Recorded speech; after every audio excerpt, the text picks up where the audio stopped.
Bienvenidos. Esta es la séptima lección en la serie Amar a Dios con toda vuestra fuerza. Y hoy el estudio se llama La comunión de práctica. Y cuando usted escucha la palabra comunión, quizás piensa en la cena del Señor, porque a veces llamamos la cena del Señor el recordatorio que hacemos el primer día de la semana de la muerte y la resurrección de Jesús como la comunión. Pero la palabra comunión tiene un significado bastante más grande y se refiere a muchas actividades que compartimos, porque la palabra comunión significa compartir o participar juntos en alguna actividad. Y claro, participamos juntos en la cena del Señor, por eso se llama la comunión. Pero la comunión tiene un significado bastante más grande porque se refiere a más actividades que compartimos. Por ejemplo, en el primer capítulo de la primera de Juan, Juan nos explica que tenemos comunión con Dios cuando andamos en la luz. Puesto que Dios es luz, y cuando nosotros andamos en la luz de su palabra, compartimos con Él esa luz. Entonces tenemos comunión con Él. Y en el cuerpo de Cristo en la iglesia tenemos comunión porque practicamos juntos el proceso de transformación. Transformación no es un proyecto ya terminado, es un proceso de por vida. Y en esa lucha tan gozosa tenemos ayuda, no estamos a solas. Claro, primero, el Espíritu de Dios mora en nosotros y fortalece nuestro espíritu para que amemos como Dios ama. Pero también ocupamos la ayuda de nuestros semejantes. Y hay muchos creyentes en muchos lugares que toman en serio el proceso de transformación. Han probado la esclavitud del egoísmo y ahora están aprendiendo a probar y gustar la libertad de amar como Dios ama. Y podemos ayudarnos el uno al otro porque ocupamos la paciencia, el ánimo, la confianza que obtenemos de los demás que también están pasando por el mismo proceso. Ocupamos consejo positivo. Ocupamos modelos que nos pueden demostrar cómo es practicar la compasión o la misericordia o el perdón. Personas que ya han aprendido esas cualidades, de cierta manera, nos pueden enseñar y juntos compartimos la práctica de compasión. Entonces tenemos comunión en la práctica de transformación. En Eclesiastés, el escritor Salomón nos dijo algo bien bonito sobre la ayuda que tenemos el uno del otro. Cuando dijo en Eclesiastés capítulo 4, comenzando con versículo 9 y leyendo 10 también, dice, más valen dos que uno, porque obtienen más fruto de su esfuerzo. Si caen, el uno levanta al otro. Ay de aquel que cae y no tiene quien lo levanta. Entonces ocupamos ayuda el uno del otro. No ocupamos crítica, ni juicio, ni condenación. Ocupamos confianza, aceptación y ánimo. Y quizás nos puede sorprender que para eso Dios diseñó la iglesia. Desafortunadamente, mucha gente, después del primer siglo, cuando ya se terminó el escrito del Nuevo Testamento, después del primer siglo, la gente empezó a interesarse más en ceremonias y ritos. Y porque las ceremonias y ritos impresionan mucho los sentidos, el oído, los ojos, con el esplendor de la ceremonia. Y mucha gente estaba acostumbrado a tener ceremonias religiosas. Entonces el interés de la gente empezó a desviarse hasta esto. Pero en el principio, en la iglesia primitiva que Cristo había establecido, el propósito de la iglesia era transformarse en la imagen del Padre Celestial y ayudarse a hacer esto. Y la palabra iglesia en verdad significa o se refiere no a un lugar donde se practicaba alguna ceremonia, sino a las personas que se reunían. Porque la palabra iglesia, aún en el primer siglo, significaba congregarse o reunirse con un propósito común. Y aún la palabra iglesia, la palabra griega que fue traducida iglesia, se usaba para referirse a un grupo de personas, por ejemplo, que se reunían para una actividad política o civil. Y también cuando los discípulos de Cristo empezaron a reunirse con otro propósito espiritual, se llamaba una iglesia, una asamblea de personas con algún propósito en común. Y la asamblea que Jesús había empezado con sus discípulos después de su muerte y su resurrección se llamaba la asamblea, la iglesia de Cristo, porque pertenecía a Él. Pero Jesús había invitado a los discípulos a vivir una vida transformada. Por ejemplo, decía, sean misericordiosos, como mi Padre es misericordioso. Y con tales dichos, invitaba a la gente a reunirse con ese propósito de vivir en la imagen del Padre Celestial. Entonces formamos un cuerpo de personas también, porque la palabra de Dios describe la iglesia como un cuerpo de personas y lo compara al cuerpo humano. En Efesios capítulo 1, versículo 21 hasta 22, Pablo nos dice que la iglesia es el cuerpo de Cristo, porque un cuerpo tiene muchos miembros, brazos, piernas, ojos, oídos, que tienen su propia función. En la iglesia también, cada uno tiene su función, su capacidad para servir en esa lucha para transformarse. En Romanos capítulo 12, empezando con versículo 6 hasta 8, Pablo explica, por ejemplo, que Dios nos ha dado ciertos dones que nos ayudan a crecer en la transformación. Algunos tienen el don de misericordia, otros tienen el don de compasión o de generosidad o de animar a otros. Y con esos dones ayudan para que los demás crezcan en la transformación. ¿Cómo puede ser un don la misericordia? Quizás, por ejemplo, una persona en algún momento cuando estaba sufriendo, recibió mucha misericordia o ayuda, compasión de otras personas. Empezó a ver el valor de compasión. Y esa persona quizás decidió mostrar compasión o aprender a practicar la compasión con los demás. Entonces, por la experiencia de recibir la misericordia, la compasión, empezó a practicarla. Aprendió a practicarla. Ahora, como miembro de la iglesia, de este cuerpo que se dedica a la transformación, esa persona puede servir para enseñar a los demás cómo mostrar compasión. De hecho, en el mismo pasaje, en Efesios capítulo 1, versículos 21 y 22, Pablo explica el propósito de la iglesia. Y dice que el propósito de la iglesia es manifestar la plenitud de Jesús. ¿Y a qué se refiere la plenitud de Jesús? Bueno, la plenitud significa o se refiere a todas las cualidades y el poder que tenía Jesús, que Él manifestaba del Padre Celestial.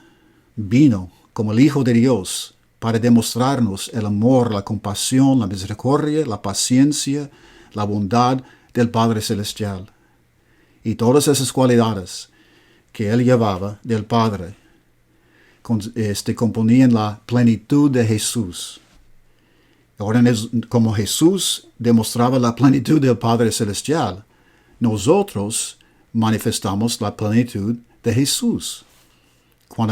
Cuando demostramos como un cuerpo las cualidades de Jesús.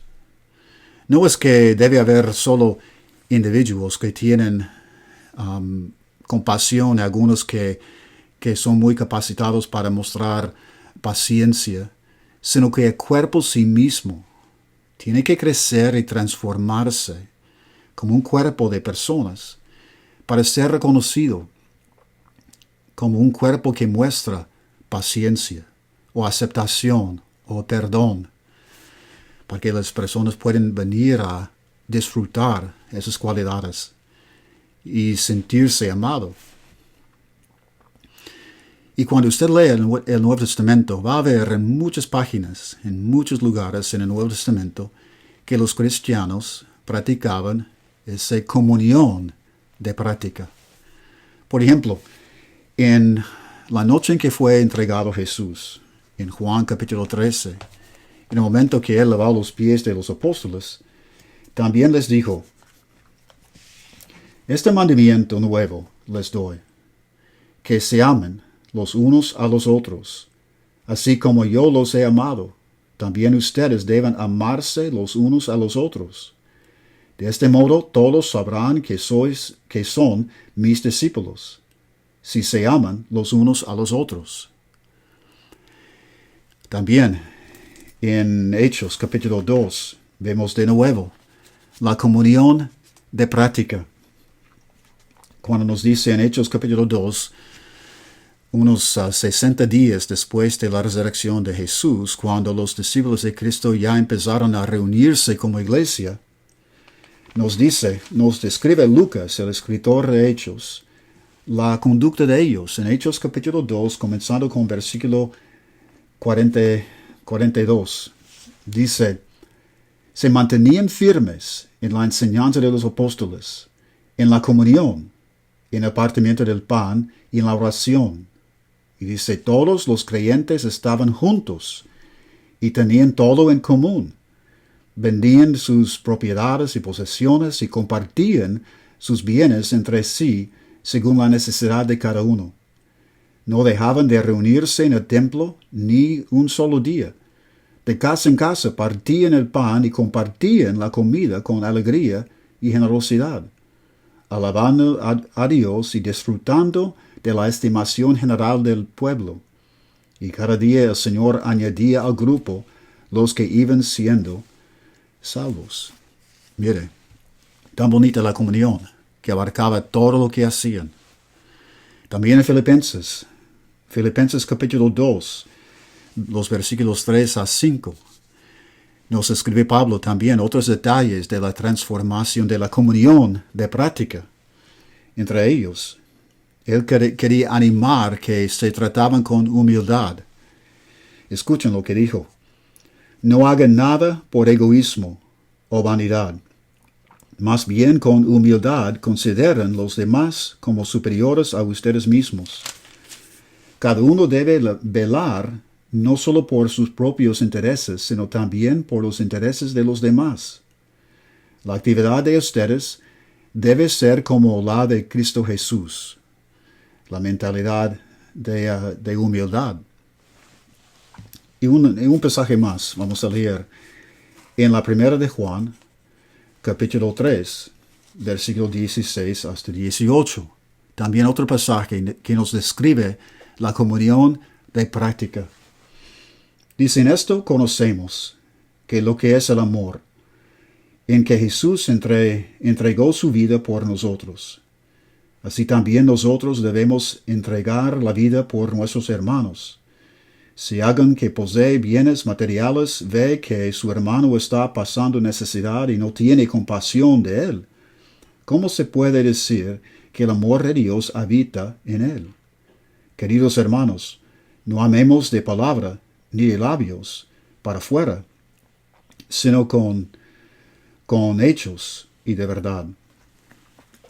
Así que el propósito de la iglesia, de la asamblea de personas que se reunían para seguir a Cristo, era ayudarse a transformar su vida, para amar como Dios ama. Y no era muy fácil para ellos tampoco, porque era una lucha para aceptarse el uno al otro, aún en la noche que fue entregado Jesús y les dijo que les iba a dar un nuevo mandamiento, el amarse el uno al otro. Esos mismos discípulos, allí en el aposento de Jesús, tenían envidia y orgullo que hacían conflictos entre ellos. Iban a tener que aprender a practicar la vida transformada. Pero para eso habían llegado. Pero en muchos lugares, cuando la iglesia comenzó a crecer, venían personas de diferentes culturas, religiones, tenían diferentes personalidades, diferentes niveles económicos, y no venían ya transformados. Venían para aprender a aceptarse y formar un cuerpo que practicaba la transformación juntos, que compartían el amor. No era muy fácil al principio. Tenían que aprender. Hoy en día, muchos creyentes han evitado lo difícil de así ayudarse a transformarse por establecer iglesias fundadas en ciertas tradiciones o razas o culturas. Y así se mantienen apartes de los demás. Pero así no pueden aprender a amar como Cristo ama, porque se quedan muy aislados de los demás. Bueno, entonces, ¿cómo podemos formar una comunión de práctica? Bueno, estaremos hablando de la práctica en dos ambientes distintos. Primero tenemos que empezar a formar esa comunión de práctica entre nosotros como la iglesia, porque la iglesia sí misma provee un ambiente seguro donde podemos aprender a practicar. Cuando uno está aprendiendo a tocar el piano, por ejemplo, empieza a tocar el piano por entrenarse en un ambiente seguro, en la casa, con la maestra. Y así puede aprender con facilidad, sin temer crítica. Pero luego tiene que aprender a tocar el piano de una manera bastante buena para poder tocar en frente de una audiencia más grande, donde va a haber crítica. Entonces, en dos ambientes aprendemos. Primero, cuando estamos juntos en la iglesia. La primera cosa que tenemos que hacer cuando nos reunimos como iglesia es aprender los principios de Jesús tocante al amor. Ese es el ambiente donde aprendemos en la iglesia. Cristo nos enseñó a través de sus parábolas, sus pláticas, sus principios, cómo amar. Nos enseña. Y nosotros tenemos que aprender esos principios y luego aprender a traducir sus principios a la práctica en nuestra vida diaria. Por ejemplo, ¿se acuerda que hablamos hace poco sobre el principio de ir la segunda milla con alguien? y explicamos que Cristo estaba refiriéndose a una costumbre entre los romanos, cuando los cristianos vivían bajo el imperio romano, cuando un soldado que estaba marchando a algún lugar para hacer una batalla, que podía pedir ayuda a alguien que estaba por la orilla del calle para ayudarle a llevar su equipo, una milla. Así que si un soldado le pidiera a uno llevar la carga, o sea, su equipaje, su equipo, una milla, la persona tenía que ofrecerle a llevar la segunda milla. ¿Por qué? Porque de esta manera podía demostrar una generosidad incondicional. Jesús no estaba enseñándoles a portarse bien con los soldados, sino estaba enseñándoles a demostrar una generosidad incondicional, afuera de lo obligatorio. Entonces sacamos el principio de esa costumbre. Y vemos en nuestra propia vida cómo podemos demostrar generosidad incondicional. También cuando Jesús lavó los pies de los apóstoles en el aposento, les dijo que el que practique esto tendrá bendición. Pero ¿practicar qué? No solo el lavar pies, sino el demostrar la humildad, porque él había demostrado la humildad por bajarse y hacer algo que no le tocaba hacer. Luego nosotros traducimos el principio que enseñó allí a nuestra propia vida. Y buscamos momentos para humillarnos y hacer lo que no nos toca hacer. Bueno, en la iglesia, en ese ambiente seguro, podemos aprender lo que significan esos principios y pláticas y parábolas para saber practicar el amor.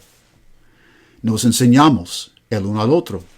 Ese es el lugar en la comunión de práctica, la iglesia. Luego podemos ayudarnos el uno al otro a buscar momentos para ejercer nuestras capacidades para amar. También en la iglesia existe una variedad de experiencias y niveles de conocimiento. Personas que ya han practicado la compasión, por ejemplo, y nos pueden animar a buscar en nuestra propia vida momentos para ser compasivos. Si nos queda una duda sobre cómo perdonar a una persona, podemos preguntar a alguien dentro del cuerpo quien ha tenido experiencia con el perdón para instruirnos y aconsejarnos de una manera positiva cómo perdonar a los demás. Por eso Pablo escribió a los hebreos, en Hebreos capítulo 10, diciéndoles en versículo 24, dice, preocupémonos los unos a los otros a fin de estimularnos al amor y las buenas obras. Y es lo que hacemos en la comunión de práctica. Nos estimulamos, nos animamos a buscar momentos en que podemos practicar el amor y las buenas obras. También la iglesia, la comunión de práctica, el lugar seguro, nos provee un lugar donde podemos dejar de ser defensivos, dejar de protegernos y ponernos vulnerables para admitir debilidades y errores que hacemos. Porque solo de esta manera podemos seguir creciendo. Y los miembros de la iglesia que han recibido tanta gracia y misericordia de Dios saben que esa gracia que han recibido les hace responsables para demostrar la misma gracia a los demás, el uno al otro. Entonces allí en la iglesia podemos encontrar gracia y paciencia, aceptación. Podemos hacernos vulnerables, admitir los errores o las debilidades y buscar consejo para crecer, sin preocuparnos. Cuando el hijo perdido regresó a la casa con el padre, disfrutaba el amor, la aceptación y la paciencia del padre para luego ir a amar a su hermano. Pero el amor, la paciencia, la aceptación de su padre hacía que el hogar fuera un lugar de seguridad para empezar a practicar el amor, el hijo joven.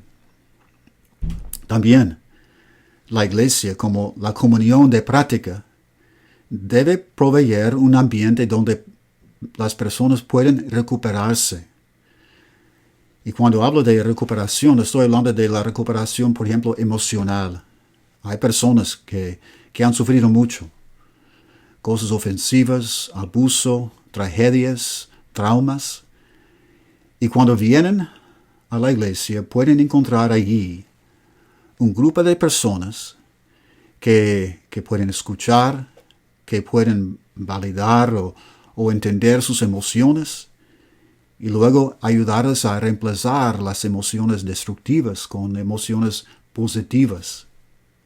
Personas que han sentido mucha culpa pueden recibir perdón de Dios, pero en la iglesia también pueden disfrutar la comunión con personas que les pueden comunicar el perdón y la paciencia y sentirse ya aceptados de nuevo después de haber sentido tan culpable.